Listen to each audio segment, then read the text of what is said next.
we have had people that gotten sick.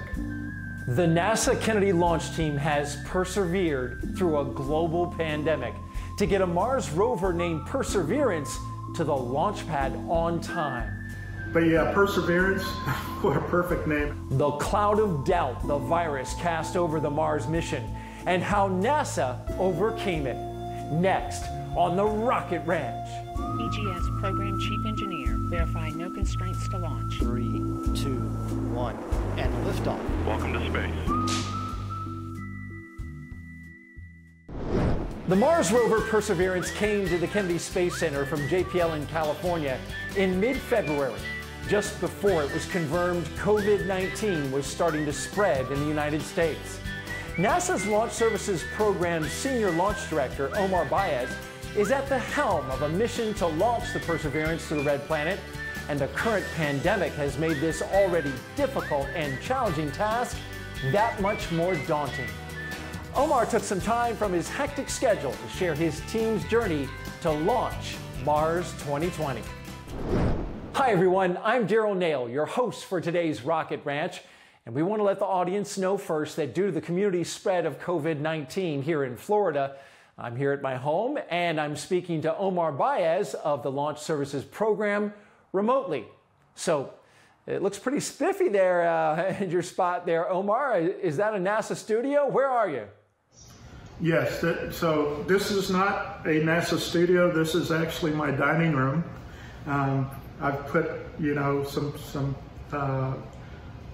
logos around, you know, and yeah, this is not a professional environment, and but it's much more comfortable than being in a stuffy studio somewhere with the lights on you. All right, well, comfort is key. And of course, we appreciate the conversion of your dining room to a makeshift studio.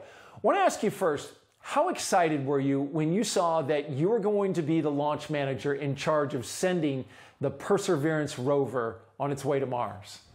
So I started seeing this mission come up on our manifest about 5 years ago. And the excitement with the Mars missions is always elevated, especially for me. I was able to get in on the Mars missions, beginning with Sojourner back in the 96-97 time period, followed up with the Spirit and Opportunity mission where I was launch director on those two, and also with Curiosity when it flew. So I've got a special relationship with Mars. My name's one letter off of that name, Mars, so I enjoy that. It's a cool place to go, and I know it's very hard to do it. And I have respect for everybody that's ever tried to do it. We've had a lot of failures in getting to Mars, and it's not as easy as we make it look. And I'm looking forward to making this one a success too. And we are wishing you great success as well. Currently, Omar, the state of Florida is in the midst of dealing with the COVID-19 pandemic, as you know. Traditionally, it's very important that your launch teams work very closely together. So when did you know that this could impact the Mars 2020 launch? At first, I was in denial that any of this was going to affect us. And then we happened to be working the Solar Orbiter mission, which had a European contingent. And this was back in February when we launched that. And I saw that what the effects of the virus was doing to that team as they came back from Europe during their holiday time. And it was affecting their families and their travel, and Corona wasn't a word we were using in the January, December, February time period. So I didn't know the extent at that time of what it would do to us. And when I saw the country shutting down, I thought for sure, you know, there is no way we're going to be able to continue this. Because we've been through missions where we're limited in people, or we're remote, or we have, we're in a furlough, so we're down to minimal essential people. We did that through the Maven mission to Mars a couple of years ago. We worked through the furlough. We were able to get it done. But this was everybody. Everybody's shut down. The airlines are shut down. Restaurants. It was hard to imagine that we would be able to do Mars 2020 in Mars in this year. I was seriously thinking Mars would be Mars 2022. Wow. And that's because we can only launch a mission to Mars in about a month-long window every 2 years, when Earth and Mars orbits are aligned on the same side of the sun. So what did you do? We worked to get an exemption for Mars 2020, and what that meant is we had to, it was mission essential work only. And so we immediately went through plans on what that would look like. And I think we've revved that plan 10 times in the last couple of months. So it's been a learning experience as we go on. At first, you know, you're hearing about this virus, but it's not really here. It's in places like New York or Washington State. And it hadn't hit Florida, it hadn't hit Brevard County. And so there was things that we were doing that we were planning for, that we had to make shifts. We couldn't run a flight readiness review like I do on in conditions where we don't have pandemic, where, you know, we have a bunch of people show up, we gather together in a big meeting room. We go over the presentation, we dry run the presentation beforehand with all the teams. I'm able to have small talk with the team to be able to adjust the presentation to what it needs to be for when we actually roll out that presentation in a launch readiness review. And so the idea of using a online tool such as Microsoft Teams or WebEx it was just foreign to that environment for us. And we quickly came up to speed. There's, I mean, the applications for online collaborating are okay. They're not perfect, but we were able to use them and use them effectively and get all the work that we needed done accomplished.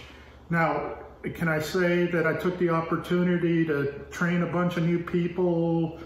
No, it had to be the essential folks. There wasn't a lot of bench strength.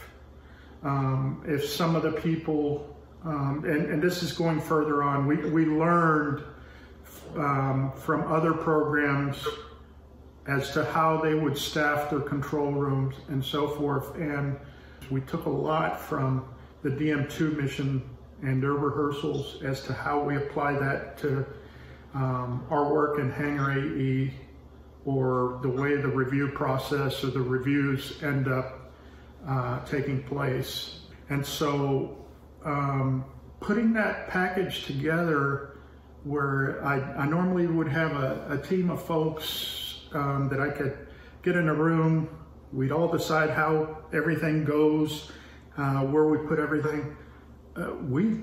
We have to do all that virtually. It's not the same. You lose some of it. So I have to balance, is the material worthy of making it into a NASA flight readiness review? Are we going to inform our stakeholders the correct way, at the same time balancing it with not getting the team sick? And that's a tremendous amount of pressure on me. But I have to have the data. I don't want to get the team sick. And I don't want anybody to get their family sick or any of that. So it's a delicate balance. It's based on the data that we have at that moment. We are exercising what we know we can with regards to mask, hand cleaning, spacing, etc. Well, it must have helped because the rover made it to the launch pad in time. And now I'd like to ask you to reflect on the name of this rover. Even before the pandemic was spreading rapidly in the United States and also Florida, a 7th grader from Virginia gave it the name Perseverance. And at first I was like, when I first heard it, and then this thing struck, and man, it's been perfect. What a name. It's wild that that's the name that was picked, because I don't think you could pick a better matching description of what the team is doing. They have persevered through this. Nobody's given up. Everybody's fighting through it. We've had people that gotten sick, and people are still wanting to come in and work. And they got to go through the quarantines. They got to go through getting the testing done, and everybody wants to work through it. And that is the whole spectrum. I have not heard anyone say, we don't want to go through with this. Yeah, I don't want to be in a room with 100 people, but yeah, I want to go get this mission done. And I think the team, and it's the broad team. It's from public affairs to the range, ULA, our spacecraft customer, and all the support organizations that feed us so that we're able to do this job. And I think we have persevered through this. We will get this mission done. We will get it done through the pandemic. And hopefully when this thing does get to Mars and lands in February, we'll be able to do it in an environment where everybody can be together without a mask and so forth. And I hope that is where we end up. And all of us here at NASA share that same hope. Omar Baez with NASA's Launch Services Program, thank you very much for joining us. Well, I'm Daryl Nail, and that is our show. And thanks for stopping by the Rocket Ranch. And special thanks to our guest, Omar Baez with Launch Services Program. Now, to learn more about LSP, you can visit nasa.gov/launch services. And to learn more about everything going on at the Kennedy Space Center, go to nasa.gov/Kennedy. You can check out NASA's other podcasts. To learn more about what's happening at all of our centers, just go to nasa.gov/podcast. A special shout out to our producer, John Sackman, our sound man, Lauren Maitre, editor, Mike Chambers, and a special thanks to Mary McLaughlin and Ken Appel. And remember, on the Rocket Ranch, you gotta keep looking up.